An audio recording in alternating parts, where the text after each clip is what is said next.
Bienvenue sur Le Cinéma est partout.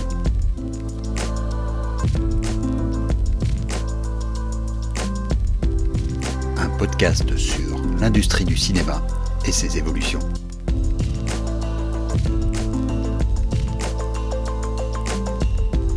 En avril dernier, lors du bilan du centre du cinéma de notre fédération Wallonie-Bruxelles, une petite phrase m'avait marqué.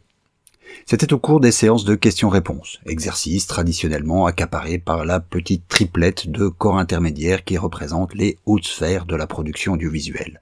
Il fallait néanmoins être aux aguets pour la capter, au milieu d'une séance de flagornerie envers la ministre de la Culture sortante qui a gêné jusqu'à l'intéresser elle-même.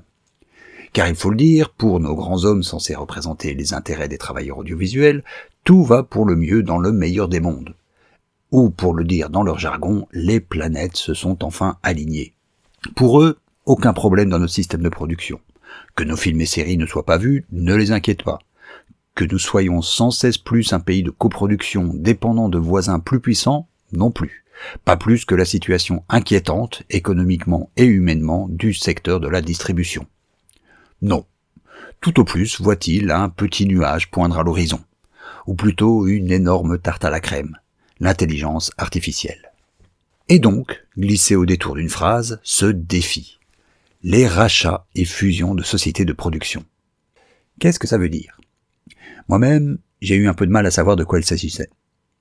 Mais les semaines avançant, le phénomène est devenu plus clair. Petit à petit, presque à bas bruit, des sociétés de production de taille moyenne se font racheter dans des processus de fusion-acquisition.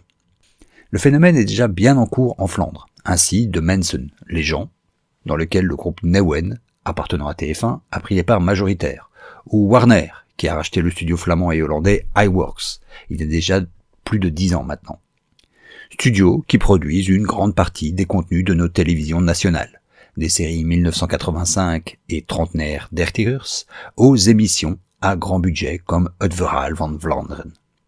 Or, il semblerait que le phénomène s'accélère. Petit à petit, le secteur de l'audiovisuel se consolide. Plusieurs facteurs peuvent expliquer ce mouvement de concentration dans le sillage de la crise Covid, mais pas seulement. Il y a d'une part l'augmentation drastique des coûts de production. Un film moyen belge pouvait encore coûter moins de 2 millions d'euros il y a une dizaine d'années. Aujourd'hui, le devis moyen dépasse allègrement les 3 millions, voire 3 millions et demi, même pour de petites productions. Dans ces conditions-là, impossible de produire un film uniquement en Belgique, et de moins en moins de faire un film majoritairement belge. D'après les chiffres de la Commission du cinéma, la proportion de films majoritairement belges francophones s'effondre de plus de 10 points entre 2021 et 2023. De même pour la part de financement belge dans les films produits, qui passe à peine encore la barre des 20% de financement. Certes, ces chiffres sont à prendre avec les précautions d'usage, étant donné le contre-coup du Covid. Mais néanmoins, la tendance est là. La Belgique francophone est, de plus en plus, un pays de coproduction. Minoritaire qui plus est. Notre pays est même structurellement construit ainsi. Le principe du tax shelter favorise les coproductions, et les mécanismes de financement régionaux se soucient peu de savoir si un film est d'initiative belge ou non.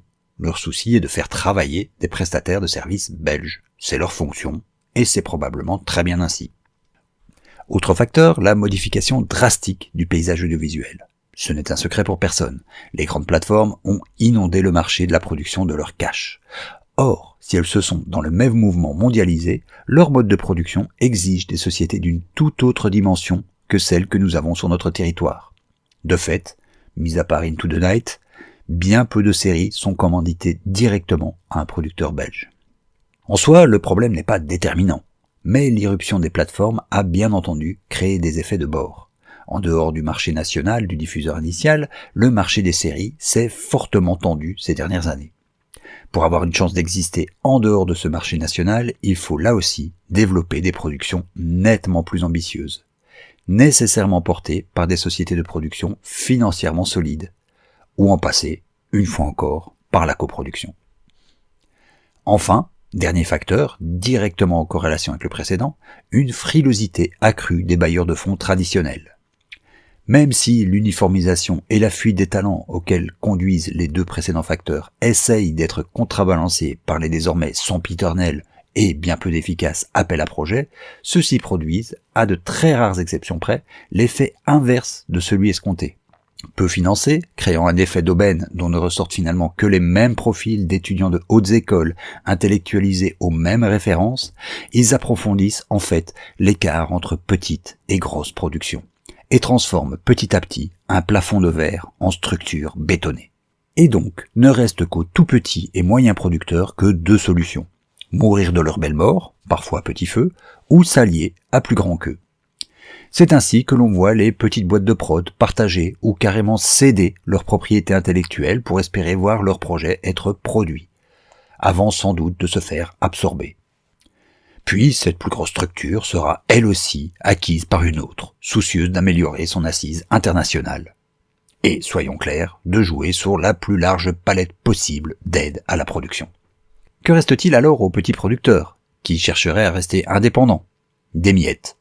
Les fonds culturels, quelques fonds européens pour les plus chanceux, de plus en plus rarement les fonds régionaux dont les conditions deviendront sans cesse plus difficiles à atteindre.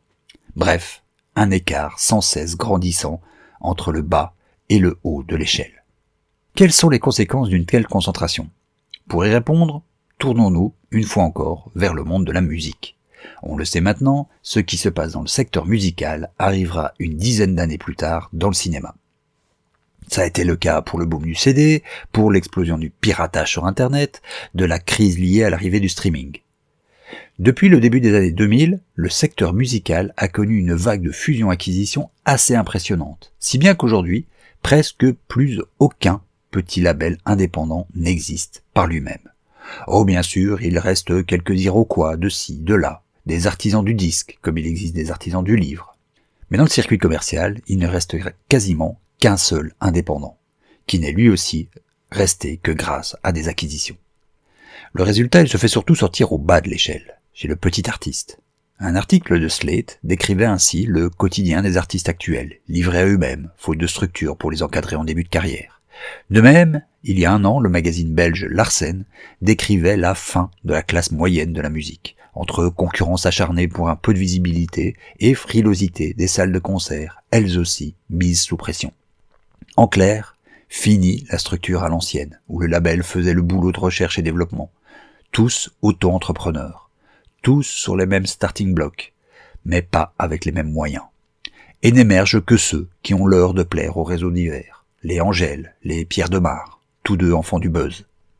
Et pour les autres, une vie de bâton de chaise, puisque là aussi, il n'y a pas grand monde pour les aider à passer le plafond de verre de l'artiste émergent.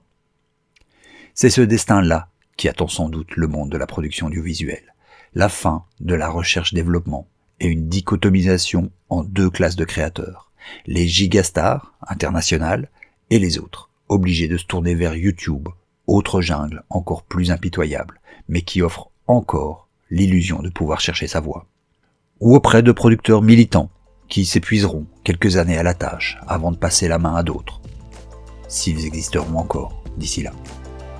À la prochaine fois.